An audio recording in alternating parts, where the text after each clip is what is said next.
morning. Approximately a year and a half ago, I stepped into an 8th grade classroom filled with bright and eager minds on the first day of school as a high school teacher. What was I thinking?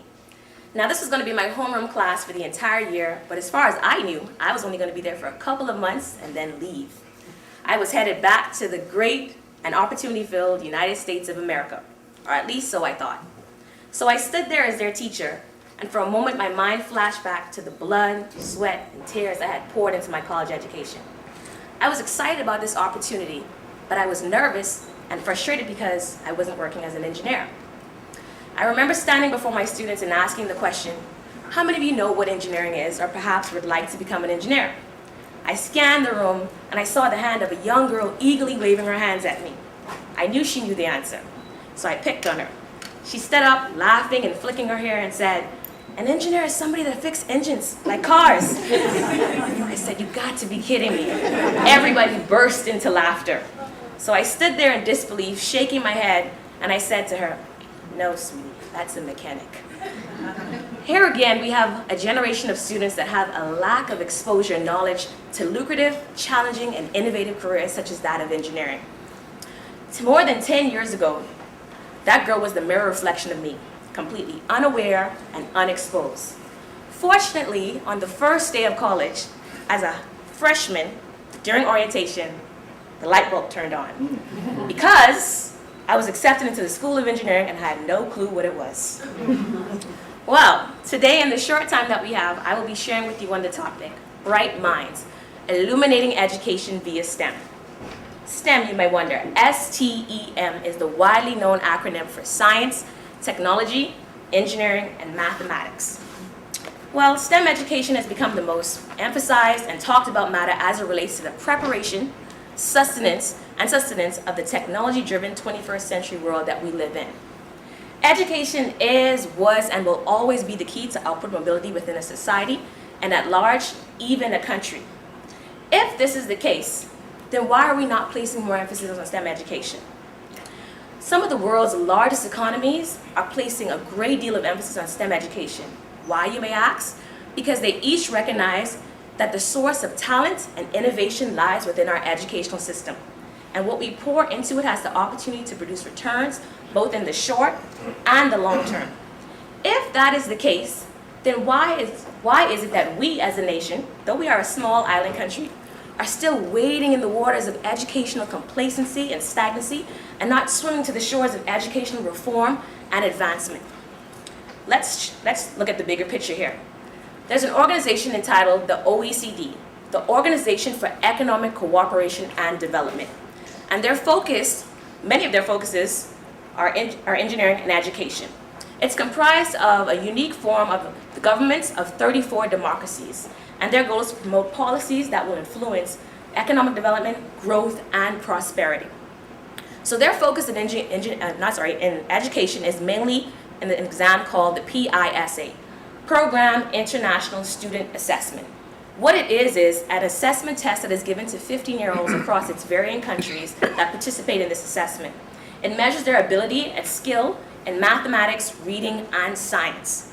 In the latest report of the PISA, it stated that nearly all adults, not just those with technical or scientific careers, now need to have adequate proficiency in mathematics, reading, and science for personal fulfillment, employment, and full participation within society.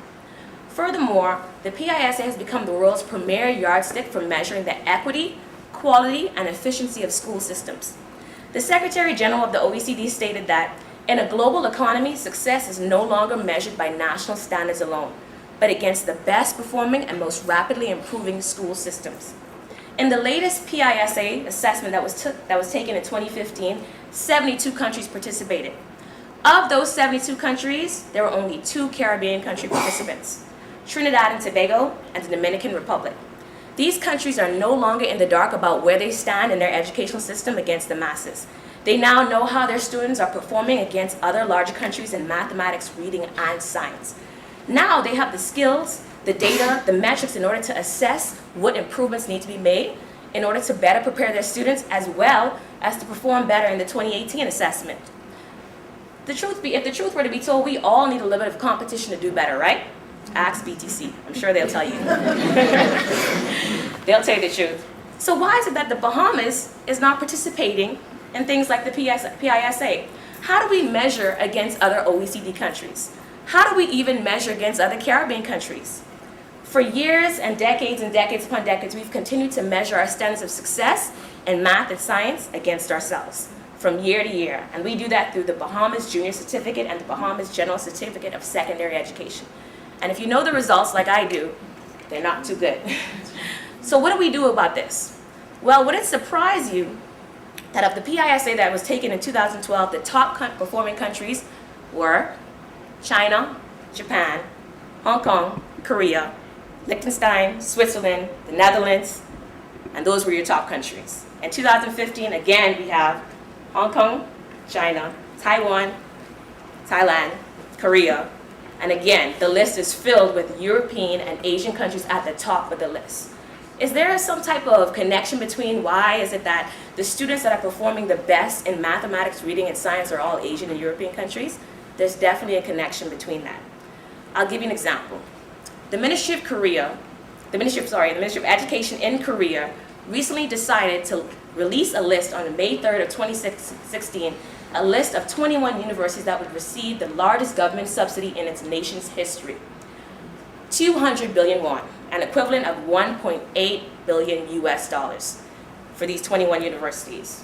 Why? It's called the PRIME project, P-R-I-M-E, Program Industrial Needs Match Education. According to a report that was released by the government of Korea in 2014, they projected that in 10 years there would be a shortage of 230,000 engineering majors and a surplus of 530,000 liberal arts majors. So in order to deal with this, they decided that they were going to invest $1.8 billion into universities, asking them to increase the amount of seats in engineering and decrease the amount of seats in liberal arts so that there would be a balance. That's what we call proactivity right there. Why is it that we are not heavily investing into our educational system? Why are we not doing more to prepare our students for careers in mathematics, science, engineering, technology? If you think about it, that's what's running the world today. That's probably what created this light bulb I'm holding in my hand, technology. Somebody used mathematics and science to figure out why this works the way it does. Well, let's take it a step further. How about if we look at the results that, our friendly giant neighbor, the US, how did they fare amongst other countries in the PISA assessment? Well, in the results for 2012, the US fell from 19th to 22nd in science, from 10th to 20th in reading, and the results in mathematics, they were 28th overall. In 2015, you know what their results looked like? They were stagnant for reading and science, but for math, their average dropped 11 points, moving them from 28th to 35th. At the time when the results were released in 2012, the US Secretary for Education stated that some skeptics note that our students have never fared well in international assessments. What these skeptics fail to realize is that education has become increasingly important, particularly in propelling economic growth, more than in the 1960s or the 1980s. Education is the key. Education is a new currency, and that currency is recognized internationally. Welcome to the 21st century. Education is our new currency. If that is the case, then what are we doing about our educational system? What are we doing to better prepare our students for life in the 21st century? If the truth were to be told, many of us can't live without our cell phones. During the hurricane, it was not the cold water showers that bothered me, or the fact that I didn't have air conditioning, or I couldn't use my fan. It was the fact that I could not get on the internet. That bothered me the most. So we're so connected to technology. We're so connected to the wide world web as well as our cell phones. But are we going to stay consumers? What happens to the children that are innovating, that are creating, that are raising the level of intellect within our community? Why aren't we doing more to sustain these types of things? If China, Korea, Japan can be at the top, why is it that we can't use what we have to bring ourselves to the top? How do we compete globally if we are to be a viable player in the global market if our students are not prepared at the educational level? If it were to be told, if I were to tell you Japan is the world's largest manufacturer in electronics. On top of that, their automobile industry, they are home to 6 of the top automotive manufacturers. Nissan, Toyota, Honda, Mazda, Suzuki, and Mitsubishi are home in Japan. In Korea, you know what's home to Korea? LG, Samsung, Daewoo, Hyundai. Their economies are thriving off of the talent that lies within their education system. They are pouring money into it. And students in Korea, some 70% of students go on to complete education at the tertiary level. As a matter of fact, their general population is known to have the highest attainment in tertiary education across all OECD countries. On top of that, for Japan, their curriculum in math and science is world famous. As a matter of fact, it's demanding. Not only does it demand that the student have a wealth of knowledge and information in the discipline itself, but it challenges them to understand why something is right. Not just strategy, implementation, but why is this answer right? Welcome to what is STEM education. STEM education is students that are building, that are innovating, that are tinkering, and understanding why something works the way it does. This is why we need to move our education forward. So, I stand before you today as the president and the co-founder of Bahamas Engineering and Technology Advancement. When I was in high school, I had no clue what engineering was. As I told you earlier, when I stepped into college as a freshman, I was accepted into the School of Engineering. I had no clue where I was or what I was doing there. I hadn't even applied to the School of Engineering. Maybe it was happenstance, maybe it was providence, I don't know. But either way, my mother said, you're good at chemistry, you're good at biology, let's pick this one. I said, okay, let's do it. Biomedical engineering it was. But during my master's degree program, in that last year, I said to myself, there's something missing. I'm about to write this thesis, but I feel like I've been focusing a lot on myself and not enough on other people. So I called up a couple of friends, we had a conversation, and we said, why did you become an engineer? Why did you become an engineer? I don't know, I just fell into it. And that was the story for 18 of us who are all Bahamians and all around the same age group, between 25 to 30, all fell into engineering. That can't just be happenstance, right? So we said to ourselves, let's come together and let's create a group that is going to stand up and fill the gap where there clearly seems to be one that isn't existing and nobody else is stepping in. So we formulated Bahamas Engineering and Technology Advancement Group, which is a nonprofit organization focused on engineering education. Since 2014, we have held 3 summer camps, and we've touched the lives of over 200 Bahamian students across the diaspora. And some of the results look like this. These are some of the students in our civil engineering stream building bridges through their instructor. These are students in our chemical engineering stream who are testing reactivity for different chemicals. And on top of that, they're also building process flow diagrams. Who knew that 11, 12, 13, 14-year-olds could be building process flow diagrams at that age? But this is what our kids need. Look at our students. They're sitting there coding, learning from computer scientists and computer engineers about how to build a web application. How do we code? This is what our kids should be doing within our educational system. Hey, we need to also open the gap, the gender gap, because it seems to me that a lot of engineers, if you're not a boy, well, I guess you shouldn't be an engineer, right? No, we have girls who are actually interested in engineers as well. These are students who are soldering. You don't do these things until college. I didn't do this until I was a freshman in college in my Engineering 101 class. These students are doing it in the 7th and 8th grade. This is how we produce innovators. This is how we provide exposure and create an economy that's not just simply based off of tourism, but that has technology to support it. This is what we need. Furthermore, these are students who are building renewable energy sources, because we can't simply obviously run off of what we've been running off of, right? The Bahamas is filled with a lot of sun. Why aren't we tapping into that? There's so many other ways we can produce energy. These kids are going to be the ones to build that.